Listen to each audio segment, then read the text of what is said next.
দেখো বন্ধুরা, আজকে কি রান্না করছি আমি। এই যে ডিমকে না এইভাবে পোচ করে নিয়েছি। আজকে না ডিমের পোচ করে তরকারি করছি। এটা অবশ্য প্রথমবার ট্রাই করবো আজকে। এই যে সবগুলো ডিম পোচ করে নিয়েছি এখানে। এই এটা করে নিয়েছি ডিমের পোচ।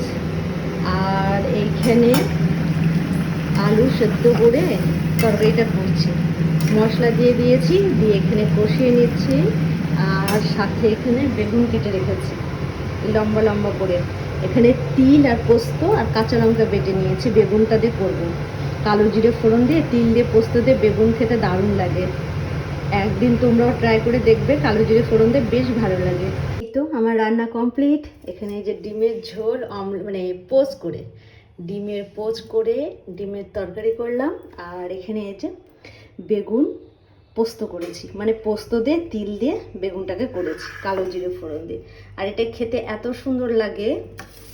ব্যাস, আজকের মেনু আমার একদম সিম্পল। এই দুটোই, দুই পদে রান্না করেছি আজকে, আর বেশি কিছু করিনি।